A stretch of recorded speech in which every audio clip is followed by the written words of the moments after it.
Hello everyone, विद्युत study channel पर आपका स्वागत है। आज हम विद्युत स्टडी चैनल पर आपको बताएंगे आर्मेचर रिएक्शन। तो आर्मेचर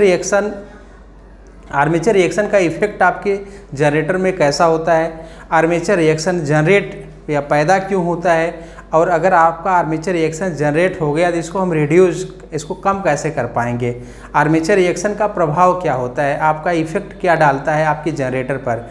चूँकि इसको जनरेटर पे आर्मेचर रिएक्शन का आपके प्रभाव जो होता है, जो इफेक्ट होता है, वो दो प्रकार से होता है। एक आपका डीमैग्नेटाइज का इफेक्ट होता है, एक आपका क्रॉस मैग्नेटाइज का इफेक्ट होता है। तो फिर एक क्रॉस मैग्नेटाइज और जो डीमैग्नेटाइज हैं, ये आपके जनरेटर पे किस प्रकार का इफेक्ट डालते हैं, कौन सा इफेक्ट आपका वोल्टेज को रिड्यूस करेगा, कौन सा इफेक्ट आपके स्पार्किंग को जनरेट करेगा। ठीक, इन सब के बारे में हम आपको डिटेल से बताएंगे। तो चलिए शुरू करते हैं। आर्मेचर रिएक्शन को हिंदी में क्या बोलेंगे, आर्मेचर प्रतिक्रिया। आर्मेचर रिएक्शन को हिंदी में बोला जाता है आर्मेचर प्रतिक्रिया।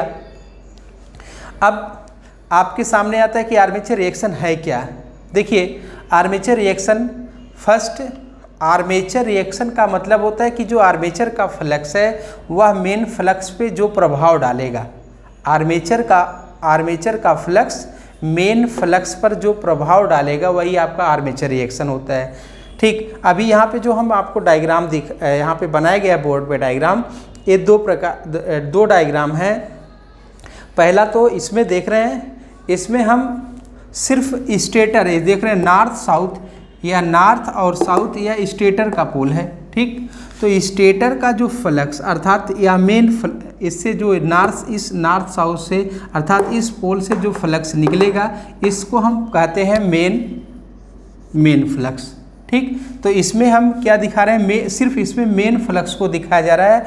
आर्मेचर ये जो आपका देख रहे हैं आर्मेचर, इसमें इसका फ्लक्स आपको नहीं शो करवाया गया है। ये जो दूसरा डायग्राम है इसमें हमने आपको दिखाया है कि इसमें सिर्फ ओनली हम आपको दिखाए हैं आर्मेचर के फ्लक्स को, इसमें मेन फ्लक्स को नहीं दिखाया गया है। ठीक, एक थर्ड आपको डायग्राम मिलेगा अभी इसके नेक्स्ट बाद, जिसमें कि आपके मेन फ्लक्स भी होंगे और आर्मेचर का भी फ्लक्स होगा। ठीक, तो देखिए, मेन फ्लक्स को हम φm से डिनोट कर रहे हैं और आर्मेचर के फ्लक्स को φa से डिनोट कर रहे हैं। और इन्हीं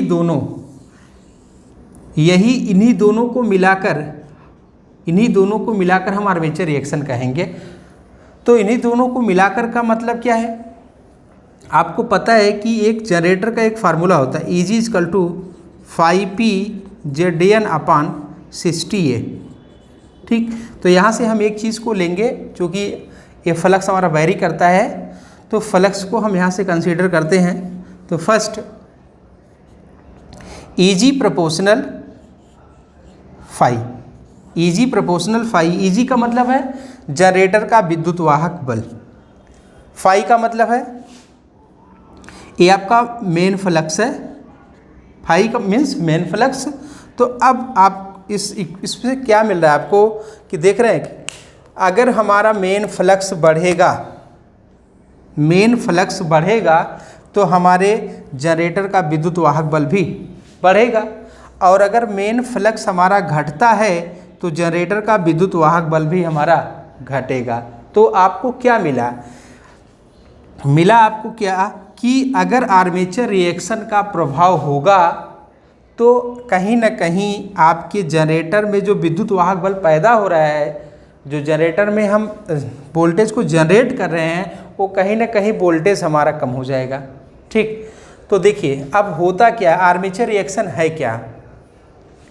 आर्मेचर रिएक्शन जो आपका आर्मेचर का फ्लक्स है, आर्मेचर का फ्लक्स का मतलब ये आर्मेचर के कंडक्टर से जो फ्लक्स निकल रहा है उसको हम आर्मेचर का फ्लक्स यहाँ पे दिखाया गया है। ये जो रेड कलर में दिख रहा है ये आपका आर्मेचर के कंडक्टर से फ्लक्स निकल रहा है, तो इसको हम आर्मेचर का फ्लक्स, और यहाँ मेन पोल से जो फ्लक्स निकल रहा है उसको हम मेन फ्लक्स। तो अब आपको पता है कि जो हमारा फ्लक्स होता है उसकी जो डायरेक्शन होती है वो नॉर्थ टू साउथ होती है। तो यहाँ पे क्या होता है कि हम पहले तो ये आपका मेन फ्लक्स है और एक आपका है आर्मेचर का फ्लक्स। दोनों हम कंडीशन आपको बता रहे हैं। एक आपका आर्मेचर का फ्लक्स है और ये आपका मेन फ्लक्स है। इस प्रकार से अगर आर्मेचर का फ्लक्स दूसरा इस कंडीशन में, यहाँ पे कुछ समझ में आ रहा है? ये जो आपका आर्मेचर का फ्लक्स है, अगर मेन फ्लक्स दोनों एक दूसरे के आमने सामने आ जा रहे हैं, एकदम आमने सामने, अगर आर्मेचर का फ्लक्स मेन फ्लक्स के एकदम आमने सामने आ जा रहा है, ठीक, तो एक आपका रिएक्शन जनरेट हो जाएगा, एक आपके आर्मेचर का रिएक्शन होगा। अर्थात जब यह आपका आर्मेचर का फ्लक्स मेन फ्लक्स के एकदम सामने आ जाएगा, आप एकदम आमने सामने दोनों टकराएंगे, तो इस कंडीशन में हमें जो प्रभाव मिलेगा वो डीमैग्नेटाइज का प्रभाव मिलेगा। किसका प्रभाव मिलेगा? डीमैग्नेटाइज का। दूसरा, अगर आर्मेचर का फ्लक्स और मेन फ्लक्स, जैसे आपका मेन फ्लक्स ऐसे जा रहा है और आर्मेचर का फ्लक्स ऐसे आ रहा है, ये मेन फ्लक्स फाई एम है और ये आपका फाई ए। आर्मेचर का फ्लक्स सीधे जा रहा था और मेन फ्लक्स ऊपर से आ रहा है। अगर ऐसी कंडीशन आपको मिल रही है तो आपको मिलेगा क्रॉस मैग्नेटाइज।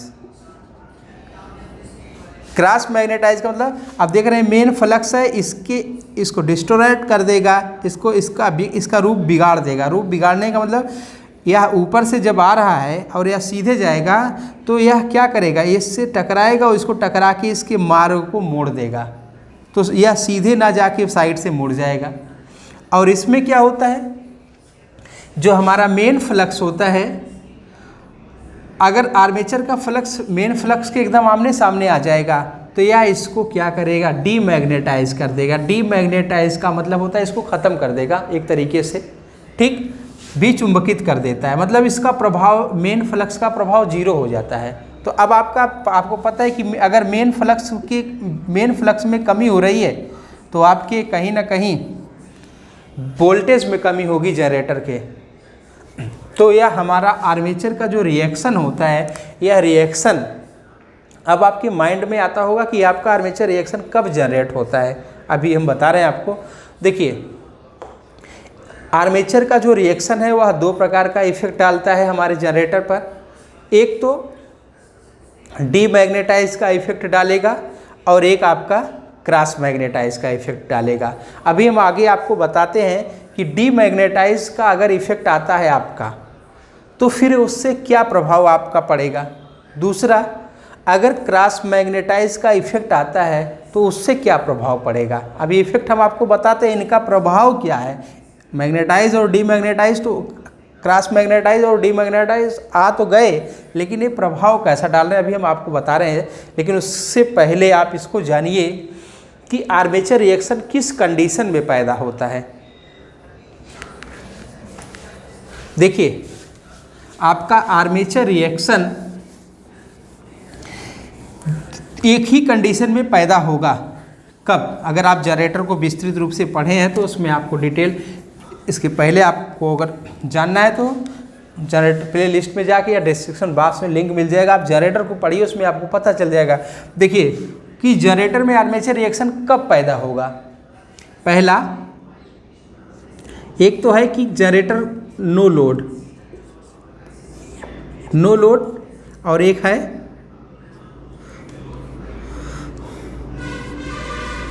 Full load. दो कंडीशन, एक मतलब एक आपका नो लोड की कंडीशन, एक आपकी लोड की कंडीशन।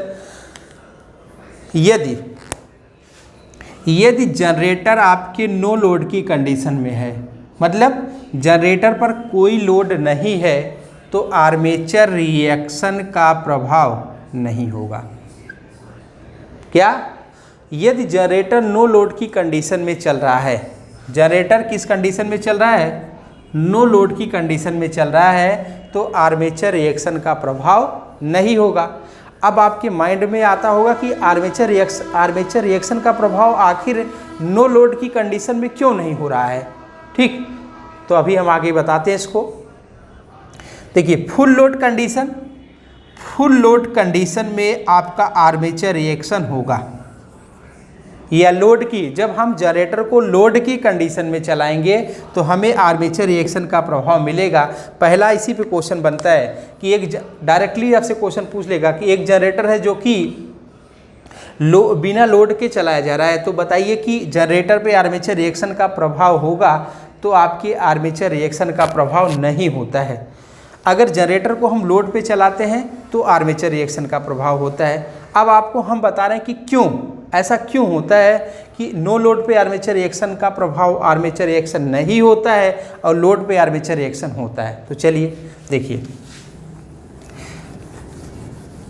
नो लोड पे आर्मेचर रिएक्शन नहीं होता है।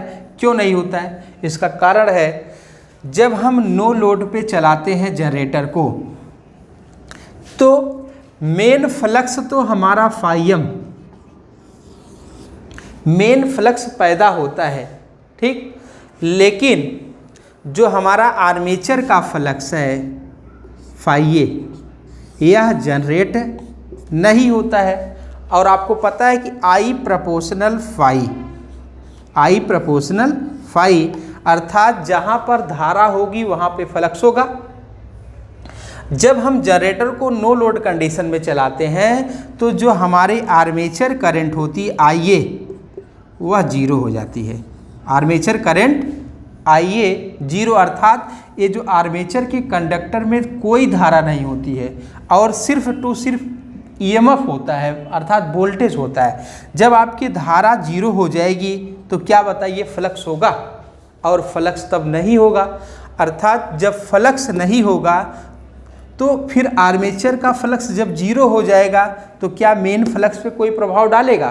कोई प्रभाव नहीं डालेगा, क्योंकि आर्मेचर रिएक्शन की डिफिनेशन क्या है कि जनरेटर के लोड की कंडीशन में आर्मेचर का फ्लक्स मेन फ्लक्स पर जो प्रभाव डालता है वही आर्मेचर रिएक्शन होता है। तो अब आपको पता है कि आर्मेचर का फ्लक्स जीरो है, और आर्मेचर का फ्लक्स जीरो क्यों है? क्योंकि आर्मेचर धारा नो लोड कंडीशन में जीरो होती है, और जिसकी वजह से अब आपका आर्मेचर फ्लक्स नहीं है, तो इसका मतलब सिर्फ मेन फ्लक्स होगा। इस वजह से नो लोड कंडीशन में आर्मेचर रिएक्शन नहीं होता है। चलिए, इसके बाद फुल लोड कंडीशन में है, हम लोड कंडीशन में बता रहे हैं आर्मेचर रिएक्शन। अब इसी का सेम पैटर्न है लोड कंडीशन। लोड कंडीशन में आपका फाइएम रहेगा और आर्मेचर धारा आईए भी आपको मिलेगी, और आर्मेचर धारा जब आईए मिलेगी तो यही आपकी क्या पैदा कर देगी, फाइए। आर्मेचर धारा आईए ही आपको पैदा करेगी फाइए, और यही आपका फाइए, इसी का प्रभाव, आर्मेचर के फ्लक्स का प्रभाव मेन फ्लक्स पे पड़ेगा कुछ ना कुछ, तो यही आपका आर्मेचर रिएक्शन जनरेट कर देगा।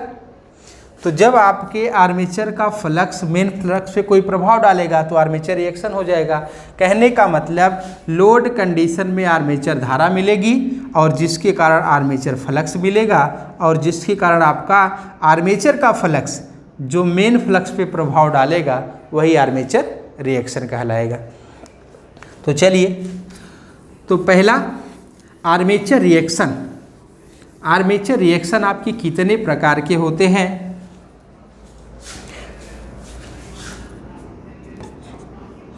आर्मेचर रिएक्शन आपका दो प्रकार का होता है। पहला है डीमैग्नेटाइज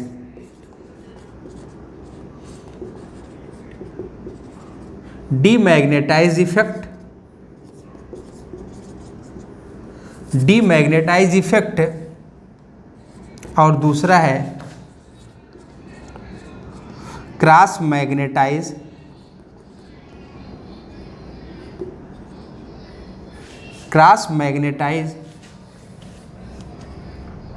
इफेक्ट।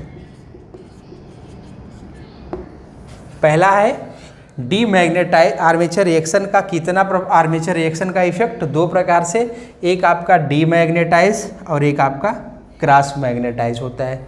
ठीक, अब देखिए यहाँ पे जो डीमैग्नेटाइज होता है यह क्या करता है, डीमैग्नेटाइज का प्रभाव, इसको डीमैग्नेटाइज को हिंदी में बोलते हैं विचुंबकित। अब डीमैग्नेटाइज का प्रभाव आपका क्या करेगा, डीमैग्नेटाइज का प्रभाव का मतलब है मेन फ्लक्स फाई एम और आर्मेचर का फ्लक्स फाई ए, दोनों ये एक दूसरे के आमने सामने आ जाते हैं। तो अब इस कंडीशन में आपका डीमैग्नेटाइज की प्रक्रिया होगी, अर्थात मेन फ्लक्स आपका विचुंबकित हो जाएगा, जिसकी वजह से आपको क्या मिलेगा, इसका इफेक्ट क्या मिलेगा, इसका इफेक्ट मिलेगा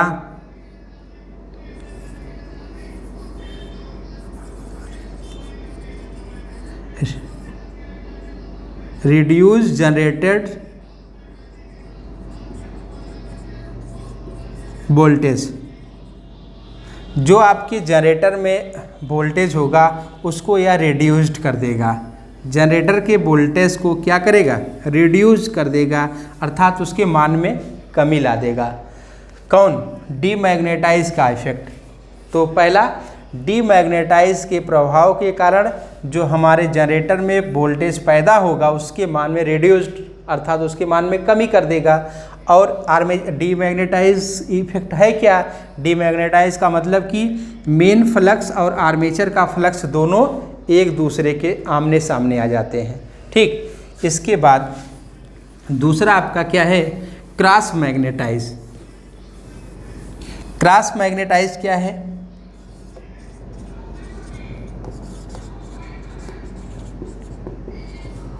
cross magnetise effect, cross magnetise effect क्या है, देखिए क्रॉस मैग्नेटाइज का मतलब कि एक दूसरे आपका मेन फ्लक्स और ये आपका आर्मेचर का फ्लक्स, तो यहाँ पे देख रहे हैं कि एक दूसरे को क्रॉस कर रहा है, अभी ये ऊपर से आ रहा है, नीचे से जा रहा है। तो अब क्या होता है कि जो हमारा आर्मेचर का फ्लक्स होता है वह मेन फ्लक्स को डिस्टोरेट कर देगा, डिस्टॉर्ट का मतलब विकृत या इसको बिगाड़ देगा, इसका रूप बिगाड़ देगा। रूप बिगाड़ने का मतलब एक्चुअल में आप क्या चाह रहे हैं कि आपका मेन फ्लक्स एकदम सीधे जाए, चूँकि नॉर्थ से निकले साउथ में जाए, लेकिन जो आर्मेचर का फ्लक्स जब यहाँ टकराएगा तो इसके रास्ते को बदल देगा। ठीक, अब रास्ते को बदल देता है तो इसका इफेक्ट क्या आता है, जो हमारा क्रॉस मैग्नेटाइज होता है यह आपके ब्रश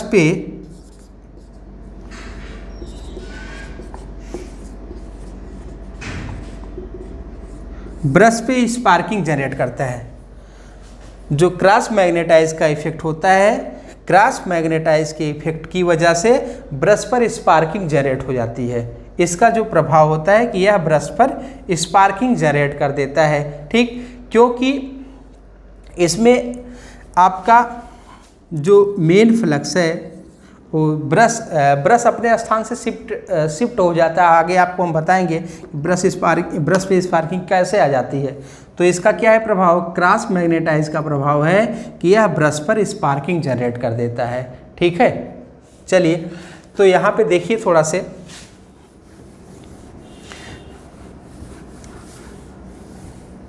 अब आपको हम बता रहे हैं, यहाँ देखिए पहला जो डायग्राम बनाया गया है, इस डायग्राम में सिर्फ क्या है कि मेन फ्लक्स को दिखाया गया है और इसमें क्या दिखाया गया, आर्मेचर का फ्लक्स। ठीक, तो मेन फ्लक्स आपका नॉर्थ से चलेगा साउथ की तरफ जाएगा और आर्मेचर का फ्लक्स देख रहे हैं। अब इसमें आर्मेचर के फ्लक्स में देखिए एक क्रॉस है और एक डॉट है, क्रॉस है, डॉट है, इसमें डाउनवर्ड अपवर्ड, डाउनवर्ड और अपवर्ड का मतलब क्या है, देखिए अगर क्रॉस अभी आगे इसकी इसका यूज़ मिलेगा जब हम दोनों का मिक्स दिखाएंगे। अगर क्रॉस है, क्रॉस का मतलब है कि धारा हमारी किधर जा रही है, अंदर की तरफ जा रही है।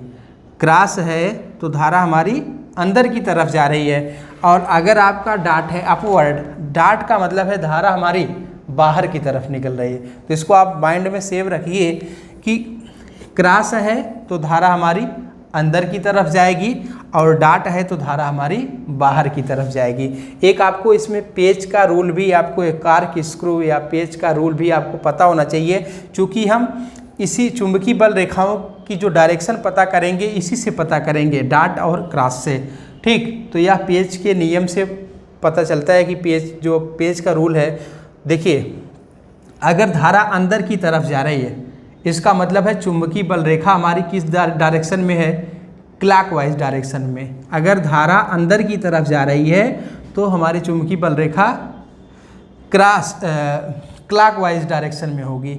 और धारा अगर हमारी बाहर जा रही है तो देख रहे चुंबकीय बल रेखाओं की डायरेक्शन एंटी क्लॉकवाइज होगी, अर्थात इसमें चुंबकीय बल रेखाओं की डायरेक्शन ये होगी जो कि अंदर जा रही है, और इसमें क्या होगी, चुंबकीय बल रेखा की दिशा एंटी क्लॉकवाइज होगी। इसको आपको विशेष रूप से ध्यान में रखना है क्योंकि इसकी बहुत ज़्यादा ज़रूरत पड़ेगी इसमें। तो डाट में हमारा क्या है, चुंबकीय बल धारा हमारी बाहर की तरफ जा रही है तो चुंबकीय बल रेखाओं की डायरेक्शन एंटी क्लॉकवाइज। और क्रॉस में क्या है कि धारा हमारी अंदर जा रही है तो चुंबकीय बल रेखाओं की डायरेक्शन क्लॉकवाइज होती है। ठीक, तो यहाँ पे आपका मेन फ्लक्स की डायरेक्शन और यहाँ पे आपके आर्मेचर फ्लक्स की डायरेक्शन दिखाया गया है। ठीक, तो आगे बताते हैं।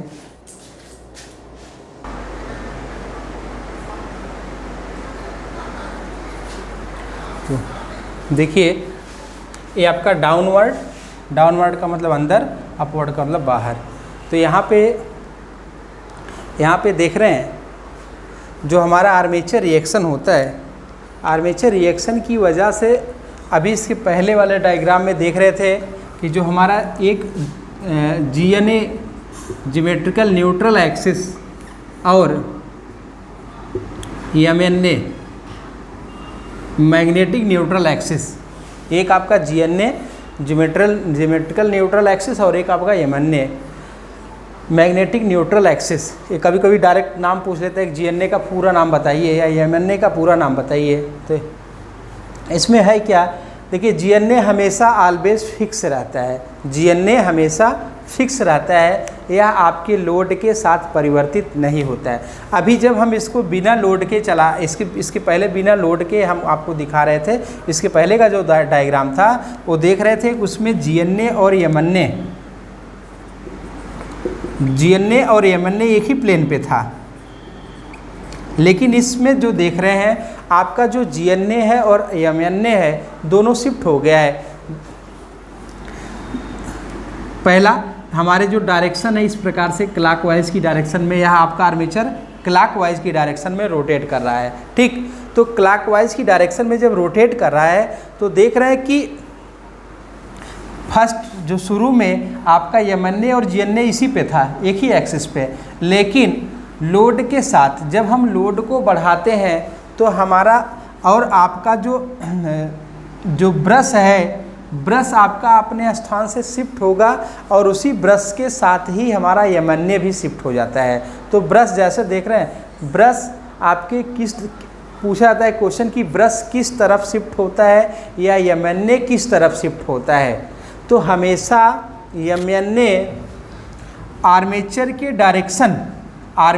डायरेक्शन की तरफ शिफ्ट होता है और GNA कभी शिफ्ट नहीं होता है, GNA अपने स्थान पर फिक्स होता है।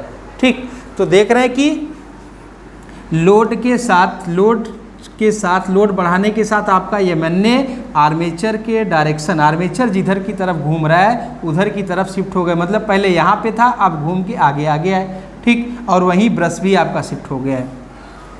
इसके बाद देखिए यही चीज़ है, आर्मेचर रिएक्शन के बाद, आर्मेचर रिएक्शन के ही कारण जो आपका MNA है वो शिफ्ट हो जा रहा है, अपने स्थान से खिसक जा रहा है, जिसकी वजह से हम आपको बताएं स्पार्किंग जनरेट होती है। नेक्स्ट यहाँ पे देखिए, यहाँ पे थोड़ा हम ट्रेलिंग पोल और लीडिंग पोल के पोल टिप के बारे में बता दे रहे हैं। ट्रेलिंग पोल टिप और लीडिंग पोल टिप, ठीक। देखिए जो हमारा फ्लक्स है, अर्थात जहाँ पहले तो लीडिंग पोल टिप और ट्रेलिंग पोल टिप जान लीजिए है क्या। आर्मेचर के रोटेशन में जो आपका पोल पहले पड़ेगा, आर्मेचर के रोटेशन में, जैसे यहाँ पे ये आपका लीडिंग पोल टिप है और ये आपका ट्रेलिंग पोल टिप है। जैसे जो पहले किनारा पड़ेगा, ठीक, जैसे ये आपका पहले पड़ा तो इसको हम लीडिंग, आर्मेचर आपका ऐसे घूम रहा है तो अब इस पोल में यह आपका क्या हो जाएगा, यही आपका लीडिंग हो जाता है, लीडिंग पोल टिप। और अब ऐसे घूम रहा है तो फिर यह बाद में इसके पड़ेगा तो यह आपका क्या हो जाएगा, ट्रेलिंग पोल टिप, ठीक। लीडिंग का मतलब आगे का, ट्रेलिंग का मतलब पीछे का होता है।